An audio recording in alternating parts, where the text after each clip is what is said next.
Commercial GCs. This is how to set up one form to manage RFIs and change orders and submittals and daily logs and literally everything else. And in this video, I'm going to be walking you through exactly how to do that. By the way, if you're a commercial GC doing between $10 to $50 million a year in revenue and you would like systems like this to improve the profitability of your projects, check out the link in the description below. Anyway, as you can see here, this is a system. This system is in fact called Monday.com, and we're using this to manage an array of different aspects of your business, from RFIs to change orders, billing process. We've got project management, or at least just projects on here, subcontractors as well. And in today's video, we want to set up a form that could accommodate both the submission of change order requests and RFIs, and potentially daily log submittals and anything else you wish to put on that one form. So we're going to start with just change orders and RFIs, and I'm going to walk you through the setup, and then you can apply this to other aspects of the business as well, and obviously watch some of the other videos on my channel to get an idea of how everything would work. So what we're going to do is press the plus button in the top left hand corner. By the way, this system is called Monday.com, just in case you haven't familiarized yourself with this before. So plus button, top left hand corner, we're going to create a new board, and this board is going to be called our hosting board. So this is kind of like a phone switch thing. So a form submission comes in, and then based on the request that they've put in, it gets redirected to the relevant board, whether that's the RFIs board or the change orders board. So hosting board, I'm going to leave the privacy option as main. If you want only you and select individuals to have access to this, which in all fairness, I would probably recommend, I would select private. And then what we're managing, it's just going to be items. And then we're going to go ahead and create this board. So I'm going to walk you through the setup, and this setup is going to be based on our change order process, which is requested, in review, approved, billed, and declined, and then our RFIs process as well. So new, active, escalated, and then ultimately completed RFIs with all of the relevant data points associated with this particular RFI, if that makes sense. So we've got a hosting board. We've got two groups here that we want to set up. We want new submissions, and then we want pushed to board, and hit enter. So a new submission's created via a form, which we're going to set up in this video. Based on the answer, it will then be redirected to the relevant board, whether it's an RFI or a change order, and then the data would map across as well. Then it will move to the group push to board. So that's essentially a completed submission. So our status label that we're going to have here is either RFI, or we're going to have a change order. So those are the two options that someone can select when they are using the form. It's either an RFI or a change order to start with at the very least. And then they can obviously, we can expand on this as you progress with using the system. Being a bit of a nightmare here at the moment. There we go. Cool. So RFI or a change order is the request that they're putting in. I'm just going to use this date column, and we're going to call this date created. And then what I would do is press the three dotted button and then restrict the column editing. And then I'm just going to hide the column summary on here as well. So now what we have is very basic, obviously, right? So when a new submission comes in, and we will create the form for this. They can select the RFI type. We then need to think about the data points that we need to map from each of the respective boards. So one really important thing would be the project reference number. So we need to go to our hosting board and make sure we add a text column. And this is going to be the project that this submission, whether it's an RFI or change order, relates to. So project ref, and every single submission should have a project reference number. So you shouldn't be able to create a submission without that information. And then we have, let's say, priority. We've got RFI type as well. So those are data points that we need to add. So on the hosting board, when we start getting to unique data points relating to each board, what I would then begin to do is I would put in RFI colon and then RFI type. So then we know that this particular column relates to RFIs. If it was for change order, I'd probably put CO colon and then the actual name of the column relating to the data point on the change orders board. So we've got priority as well that we need for RFI. So I would again add that priority.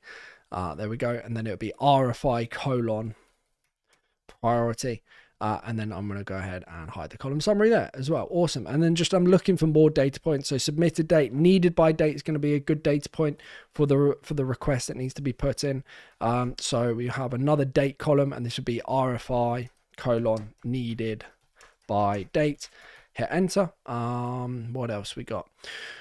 Reference spec/drawings, RFI description, proposed solution. Those are all very good data points there that we want to capture on the form. So at the moment, we actually have a form that's specifically for RFI. So we've got our own RFI form.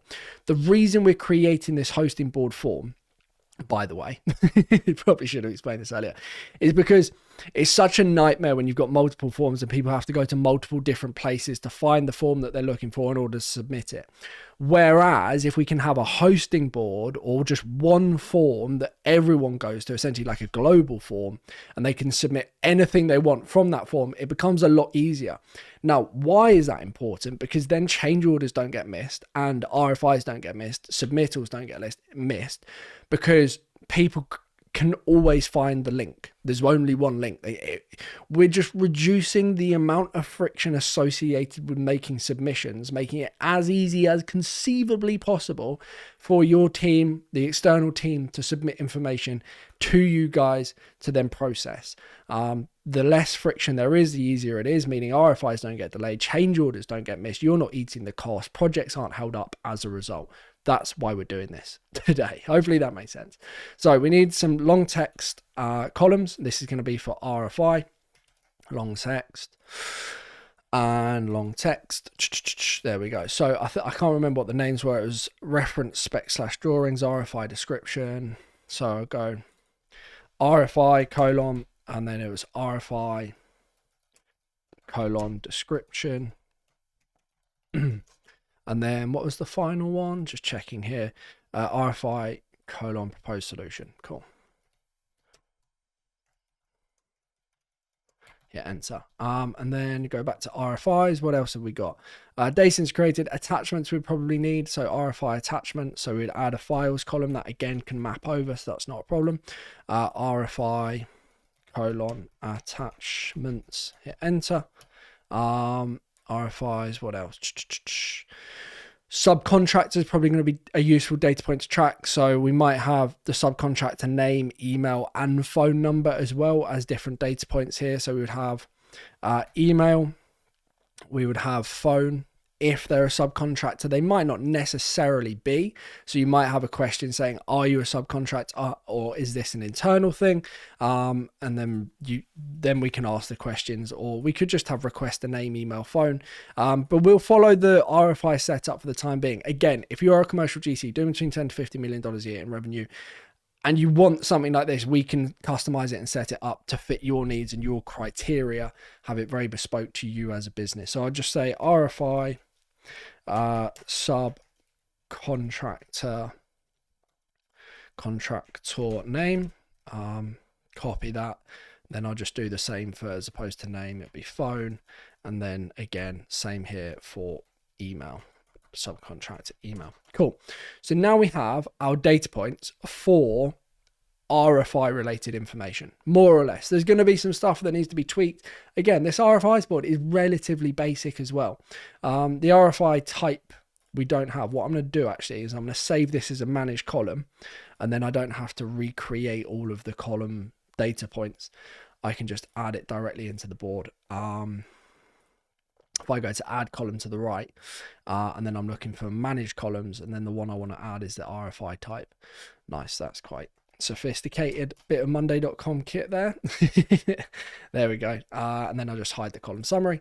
So now we have the data points for the RFI type, the priority, needed by date, reference, the description, the proposed solution, any attachments relating to that RFI, the subcontractor email, phone, and their name as well that they can submit. So I'll just drag this if it's going to let me.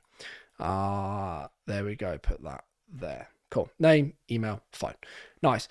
So now we need to run through that exact same process for change order related information. So again, there's not actually as much on here, which is fortunate. So we would have project reference number, which we would already have, change order value, change order description, notes and attachments, and then submit a name, email, and phone. Cool. That's pretty easy. So in this instance, what we would do is we would go amount, which is a numbers column, sorry. Add the numbers column. This would be the CO, CO amount. And then I would go 3 dotted button settings and just customize this, put it in the currency that you're working in, and then hide the column summary. What else did we need? change order reference we don't need. That's all going to automatically populate. We've got the project reference number. Change order description and notes and attachments we will need. So if we scroll across here, we can go ahead and add a long text column. This would be change order description, CO description. And then we would add again a files column. And this files column would be again CO colon attachments, hit enter. If we go to change orders, we just need the submitter name, email and phone number. Again, change orders, I've done another video on this whole setup and the walkthrough of it all, but if I'm honest, it's quite rudimentary. Again, there's probably going to be other data points that you want to track, but we would do the same here. So we'd go text, email and phone. So whoever's put in the change order, whether it's internal or external, and then we go change order, CO, submitter name, copy that, apply the same for then email, and then copy that, apply the same for phone number, phone. Awesome. There we go. So name, email, phone. So now we've got change order related information that we need to capture. We've got RFI related information that we need to capture. And then obviously if we have the daily log submittals, which I'll be doing further videos on throughout this kind of series of videos that I'm doing, then we'll set that up within all of this as well. Now, what we need to do before we do anything else is set up the automations. So we need to go to automate, top right hand corner, go to manage. And then we want to say when an item is created, and then we need to delineate between the RFI, the request type, and we'd say, and only if status, and the status is equal to RFI, then we create item in board, and then the board we're creating it in is obviously the RFIs board. And then we need to map the data points that we've created on the hosting board to the data points on the RFIs board. So we can see here we've got priority, that would then be RFI priority, and that's why we use the colon function. It makes life so much easier. RFI type would have RFI submitted date, RFI, well, no, sorry, not submitted date, that would automatically populate, but RFI needed by date. We'd have RFI referenced spec/drawings, RFI description. So you can see how it's really easy to just map everything because we've used the RFI kind of naming convention. I've learned that mistake the hard way before. So we'd have RFI proposed solution, RFI attachments, and then we would have RFI subcontractor name, RFI subcontractor email, and then RFI subcontractor phone. Date completed, we don't need. Submitted date, we don't need. The status, we don't want to map. The project reference, we do want to map. The RFI number should automatically populate. And then the naming convention, you can have a think about how you want to do this. I'm going to leave it as is for the time being. Whatever the name of the RFI is, we'll just map to it as is. And then what we want to do is we want to change the status, to all we want to do, we don't want to change status, we just want to move item to group, move item to the group, push to board, and then just press create automation. So when an item is created, and only if status is RFI, then it creates an item on the RFIs board, then it moves it from the group new submissions to push to board. Now we're going to do exactly the same thing, but instead of for RFIs, we're going to do it for change order. So we go to create automation. We say when an item is created, and then and only if status is equal to, status being change order, then create item in board, board being change orders. And then the item is going to map. Again, the data points would map. Status we don't want, change order reference we don't want, project reference we do want. And then we go CO change order amount or change order value, change order description, CO description. We'd have CO attachments, CO submitter name, CO submitter email, CO submitter phone. Date created, we don't want to map across. And that's pretty much all the data points that we need for the time being. Again, there's more stuff that you can ultimately add if you need to, but then we'll move item to the group, push to board, just like we did on the other one, and then just hit create automation.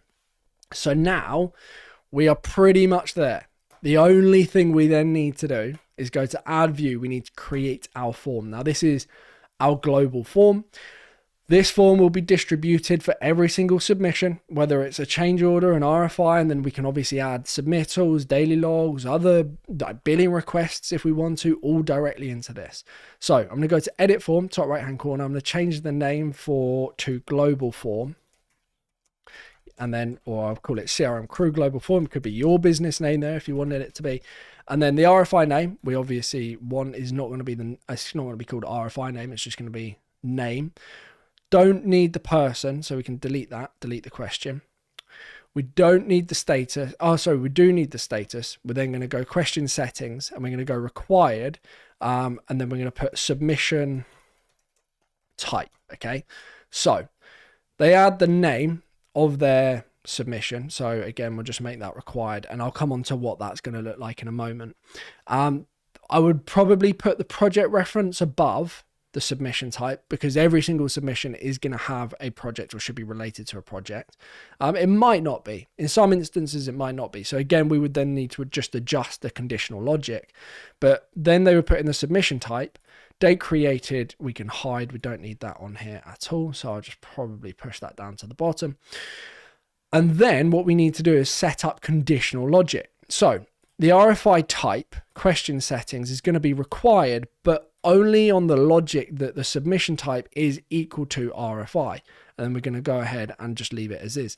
Then we're going to do exactly the same for the RFI priority. Again, it's going to be required, but only where the logic, the submission type is equal to RFI. And again, we're just going to have to go through each of these, bit boring. So logic, submission type is equal to RFI. Same again here, required, logic, submission type is equal to RFI. RFI description, question settings, required, logic, submission type is equal to RFI. Proposed, I hope these are saving, by the way. Let's just double check. Yeah, they are. Cool. Question settings, required, logic, submission type is equal to RFI. RFI attachments. You might not actually need attachments as a required option on here, but again, it still would only show if the submission type is equal to RFI. And then we would have submission type is equal to RFI for the subcontractor name. That in this instance is going to be required. You might change this to submitter name instead.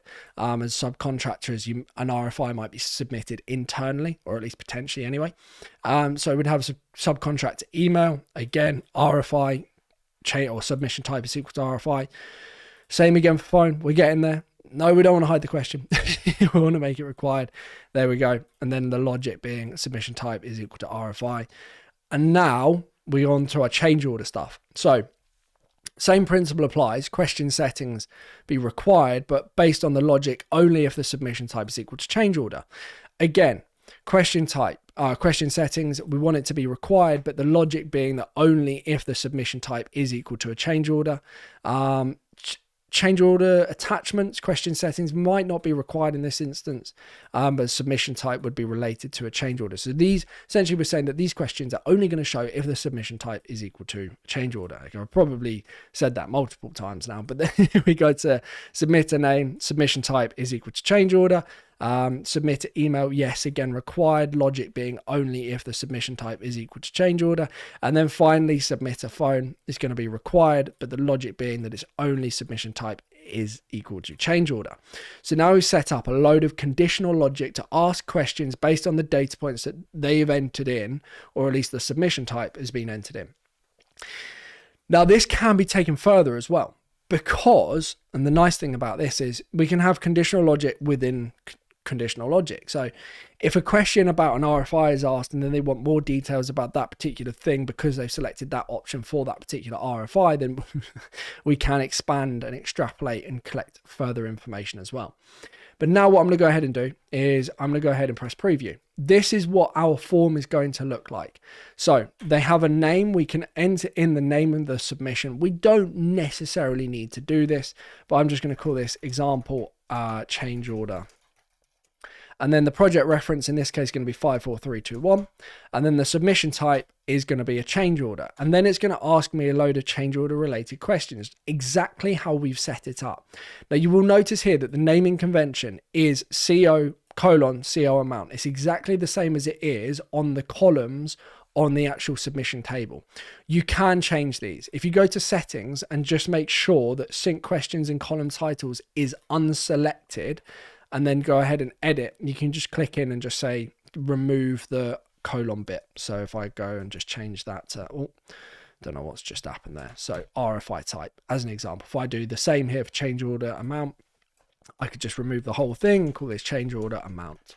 And then you can add a description as well, just so you're aware at least. So if I then hit refresh and then confirm, you can see that then updates. I'm not going to go through all of them, but then I'll just put in change order amount, whatever that is, example CO description.